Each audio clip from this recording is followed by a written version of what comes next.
Hey guys, this is Stefan. How are you? Today I'm happy to give you guys the formal introduction of LumiPro 2016.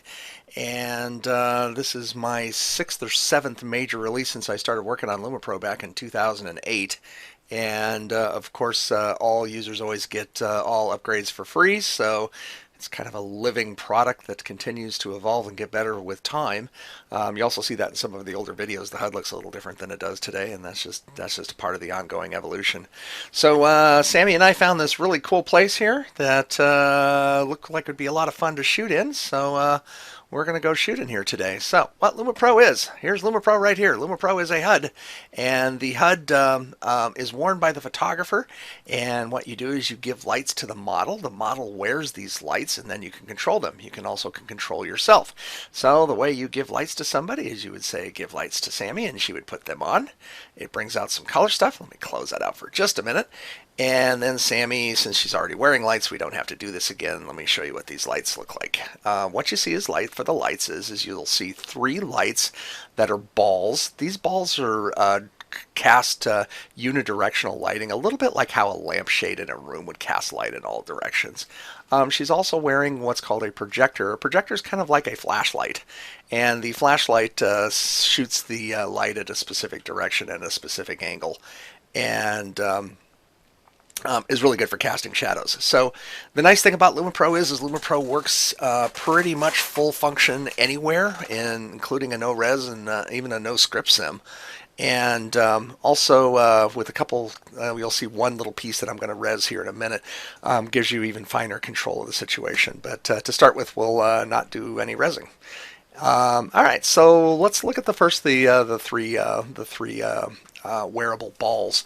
To give a quick setup after you give the lights, you'll find that the model is selected. LumiPro works with 8 models, and so we can pick how we want to work with our models. In this particular case, Sammy was already selected from the give lights here, and so what I can do is I have 4 quick buttons here, and if you read any books in real-life portrait photography, they'll talk about lighting positions, butterfly, Rembrandt, rim, and split is kind of the major ones.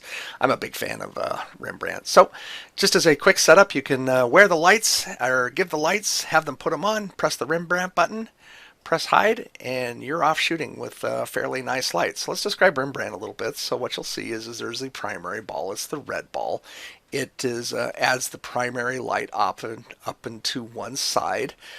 Typically, because you have the primary light off on one side, an accent light is helpful, and you can see that this ball is a little bit behind her. And it's just used to keep this one side from getting dark. And then I typically have a third ball that I put around to kind of light the outfit, so that the person isn't completely in the dark here. I'm going to set the gamma down of the scene just a little bit more here to give a little more contrast. Okay, here we go. Okay, so let's play with these lights a little bit. So I can bring out the colors, and I was playing with some legacy colors. Let's look at them all for a second here. I can pick a color for these lights here, and you can see I can pick the cyans and the magentas. I can pick the kind of the warming ones. There's about 250 of these color swatches here. These are not just arbitrarily picked. This is actually from the theatrical and movie industry lighting. These would be the plastic gels that go in front of a light. This is from a company called Lee, and there is a tremendous amount of history and learning that went into picking these light colors. If we want to have a bit more control, I can actually pick up individual light and change its color, and so I can change the primary light pink. In this particular case, I selected the red light, which is this guy here, and had him generate the pink, and then I left the accent light generating the yellow. I could pick a different color. Let's make it a little more obvious. I'll pick the green light, and I'll pick the accent red, and you can see now I'm accenting on red here. And the outfit light, I could do something in orange or something like that. You can obviously get a little crazy here, so I can just press Rembrandt and bring it back to some default colors. Under the color advanced, you got some other options here, which is I can give you fine control of the intensity and the saturation, the radius, the cutoff. You can pick your RGB values manually yourself. If you want to go even more advanced, you can pick one of these things, and here's the special medium blue, and I can go click on this and click this link here, and it'll take me over to the Lee Filters website, and you can find out about special medium blue and some of its characteristics. Isn't that cool? Okay, again, we'll go back after being a little crazy here with the lights here. So what I'm going to do is I have the tab here selected on white, which means I'm talking to red, green, and blue. The sum of red, green, and blue is white, and that allows me to control each light independently. And I can pick something that I like. Let me go ahead and I'm going to set the global intensity down to 0, turn her light off, and let's just play with the one light for a second here. So I'm going to pick I don't know, kind of a warming face color for this primary light. Now this is just this one light here. Only the red light is turned on. You can actually see the balls reflect on each other, and there's I think there's one light in the room here. Let me de-render this thing here. And there we go. You can see that there's no light on this red ball, but the green ball is lit up, and actually the green ball is being lit by that red ball. And this gives you, frankly, a fabulous shot all by itself here. If you want to make adjustments to this light's position, all you got to do is just touch the ball. Wherever you touch the ball, it moves to that location. So I could bring it in a little bit more and whatnot. Now, a lot of times people don't like that over a little bit. They don't like the fact that there's just this complete loss of the face on this side, and that's what the accent light's for. So I could bring up this accent light. I could maybe give it a slightly warmer color when I bring it up here. And now you can see I get a bit of an accent on her, and I can adjust the position of this ball a little bit just to get the light the way I want it here. We can turn down the intensity a little bit of that light, so it's just adding a small little accent to it. When you're ready to shoot, you just hit hide, compose your shot, and you're off. And then obviously if we're doing a shot further out here, by the way, radius has to do with how far the light projects here, and I typically try to be, you don't want a bunch of light spilling around. Let me give you an example. If I turn the radius way up, the light just spills into the entire room. You just want the light to kiss the person. Notice if you get the radius of the red light too much, it actually starts spilling on the ground, which is also not what I want. So you just kind of set the radius the way you want it. And then the blue light is for, typically, like I said, for the outfit down here. And I can pick something to kind of light the outfit and kind of work the radius however I see that I want to. I think in this case I actually want to spill a little light on the ground. And I can adjust the intensity and the saturation, or I can specifically change the RGB values. You get the point. LumiPro also comes with a projector light. This is the projector right here. It casts a directional light. Let me go ahead and turn this light on. If I turn it on, it is a very powerful light, by the way. Cast this thing on full blast here. What you'll see is the reason you know it's casting a directional light is because of the shadow it generates. I can steer the position of the projector with the joystick up here. Notice the joystick is set up because I can actually steer several things. So if I want to move this light a little to the left, I can just move this light around. Now I'm going to touch it down and it'll go down. She looks like Mickey Mouse because of the ball lights. I can just press the alpha button, the lights go away. And I can move this light around, find a position that I like, get my camera angle just the way I want, and take the shot. I can also lower this light down to the ground. Now, the other thing the projector has, you can either click on the back of the light, or you can actually just click over this special spot that has a special projector image on it. I can change the bulbs in this thing. So I've got 9 bulbs included with this thing. One of my favorites is the spotlight. Let me show you the spotlight here. It takes just a second to res here. And now it looks very much like a theatrical spotlight rather than a floodlight here. So it's a darn good light for a lot of work. And just like the other lights, I can adjust the color of this light. So now that I've got black selected over in here, I can select the color of this light. I can select the radius of this light. Notice when the radius of light currently is hitting the back of the room, I can push the radius down. What is the radius set to? About 9 meters right now. And so you get a fall off, and I can play with the fall off of this light to how it falls off as it progresses across the room. These lights can work together, obviously. I can pick a color for her face light and then let the projector go in the background. This gives me a lot of control of what I've done. All right, that is the basic lighting system. By the way, notice this round light from her outfit. Just turn that down a little bit. There we go. I think that's a great shot, frankly. So the other thing that LumiPro has is a posing system. And it's very, very nice to be able to pose your models while you're out there. LumiPro comes with pre-bundled with about 150 poses. They're from some of the bigger pose makers inside of Second Life, and some of them are even exclusive to LumiPro that were given to us. And with these poses, you can pose your model. So you go to the pose system down in here, and I can click on it here, and here's some of the pre-done poses. I'm going to show the handbag pose, or what I call the handbag poses right now. And as I pick a pose, it changes the model to that pose. She had to accept the animation, which she did prior. I've also got a pose wheel. I can hit the next or previous pose, and I can just kind of, as photographer, just kind of walk through the various poses that are available inside of this thing, and pick something that I like. I can also put motion capture poses into the HUD here. Let me see if I can find an example of a motion capture HUD pose here. This would just be poses that you find here.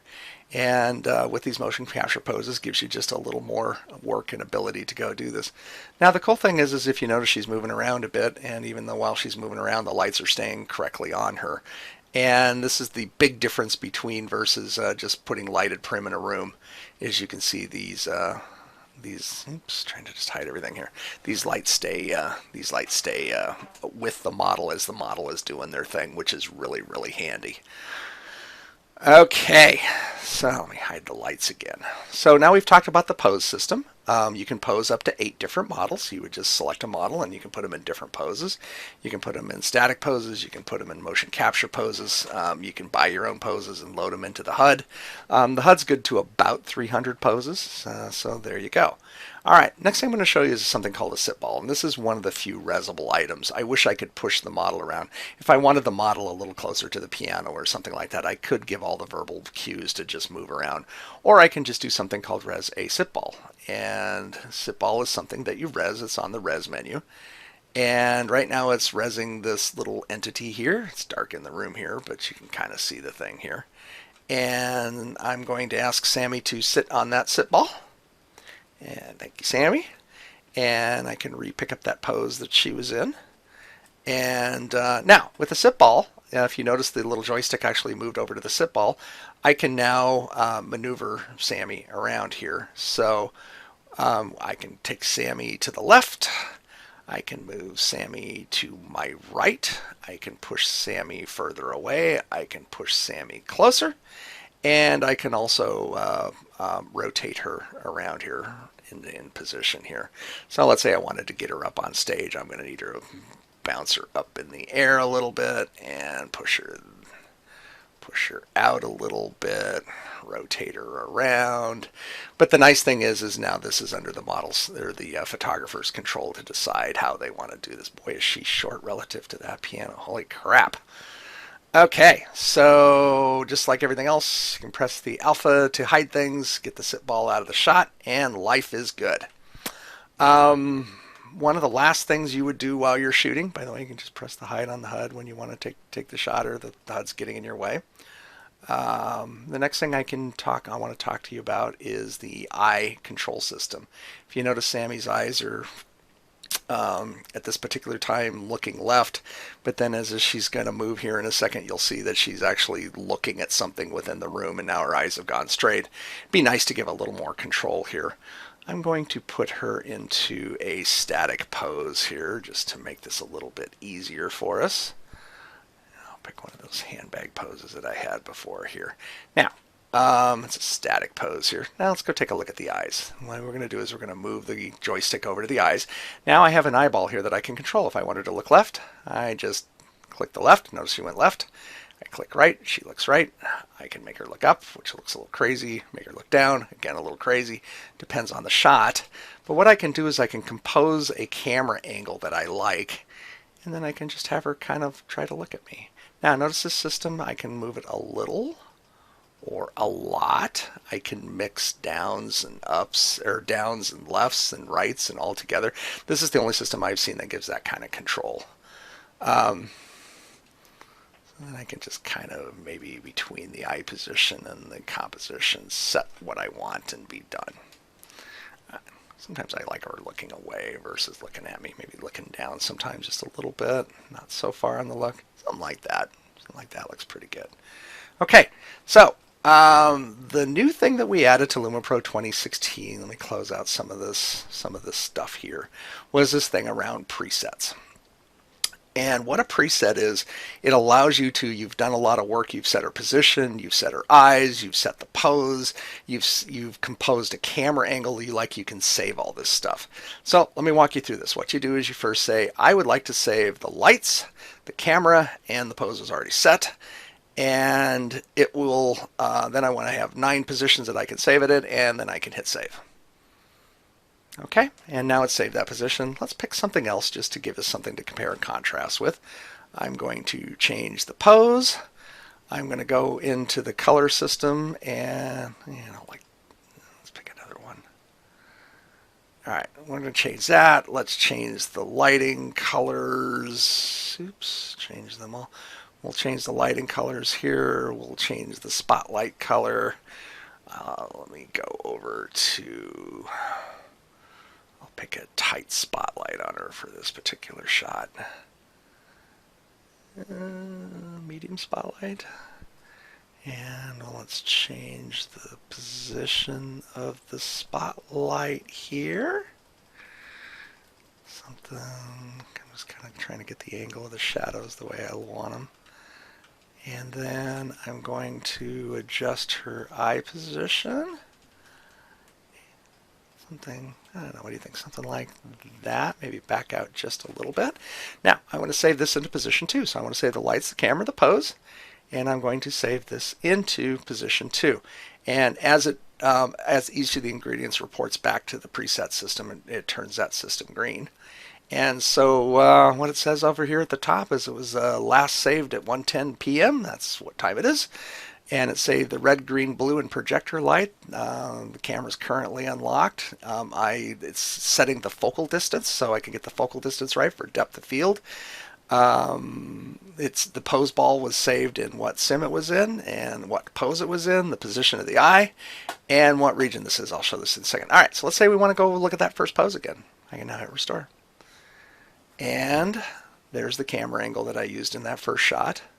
Notice the lighting change and everything else. And then I can go over and there's the lighting position that I had in the second one.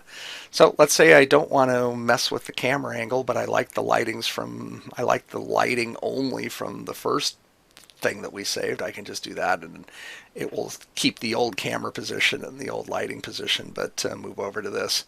Or let's say go back to that pose 2. And I liked the camera angle from camera 1. I can just say, let's use the lighting from pose 2, but let's get the camera angle from camera 1. So what's really, really cool is, and it says it up here at the top, the depth of field, the depth of focus is 0.69 meters. It computed the depth of field so that if you do turn depth of field on, you get the angles that you want. Okay, I have shot here before. And I actually created 9 presets. Let me get them out of the dark here for a second. Sun position midday so you can see me. I've reworked the backup server and actually made it wearable as well. So if you can kind of look in here, I actually have 9 presets saved in this little backup server. And these presets were actually saved here, and the name of the prim when I saved it was Noir, which is the name of this sim. So what I can do is from the preset menu, I can actually restore the presets that I had saved from a while ago, and now it copied the 9 presets over that I saved in my little HUD. I can have as many of these little backup servers in my inventory as I want. This particular one I just called Noir so I could come back here. And so back on October 24th I had saved some presets. Let's go through a preset or 2 and see what happens. I'm going to do a preset restore that I saved a while ago. Go back to midnight here. World sun position midnight. I had named this wide spot piano. Well, there's the piano in the background. I set the spotlight position. I set the color of the spotlight position. I set the colors on her, and it placed her in the room correctly. And it resaved all of this. I can pick another one here. And this particular one actually has one of the gobos on the projector. Actually, we didn't go through that, but I can at least show it to you here. What you're going to see is this little piece of semi-transparent prim in front of the gobo, and this actually projects a textured light then that you can kind of see in the room, and which makes it really, really cool for some of this work here. I took this. Let's pick one of another ones that I had done here. I like this one a little bit better here. There she is sitting up on the bar with her legs up and whatnot. So notice other than having to res the sit ball to move the model around, everything here is done 0 res. I could bring another model in a week from now and resave and reuse some of these presets. If I'm doing product photography, I can save all my light, camera, and pose positions. And then come back when I have another outfit another day, or I didn't finish shooting the outfit that day. I can come back and restore the presets that I have saved. 9 of them can sit into the HUD, but then with a backup server, you can res as many of these as you want and have as many sets of presets as you want. I think it's a very cool system. Is there anything else I want to talk to you about? Okay, the only other thing on the backup restore server, just looking at my notes here, is the backup restore server works really, really nice to back up your poses as well. So I have about 250 poses in this thing. It's very, very nice to not have to worry about all of the whether I'm going to lose my animations or not. So what you do is just res a backup server, hit backup, and it'll copy a copy of all your poses into that server. If your HUD ever dies, you ever delete it, I've had Second Life lose a HUD now and then at least I've still got a backup of all my poses and I can just bring it all back in. Or even if there's an update, you can do a quick backup restore. This is LUMIPro, guys. It gives you very fine detail control. It opens up the entire world of Second Life for photography for you. You're not just stuck into into an environment. You get a little bit more benefit if you can res, but even if you can't res, there's a lot you can do. Okay. Sammy and I are always around if you got questions. LumiPro.blogspot.com is where you got manuals, training videos, and a bunch of other interesting stuff. Talk to you later, guys. Thanks. Bye.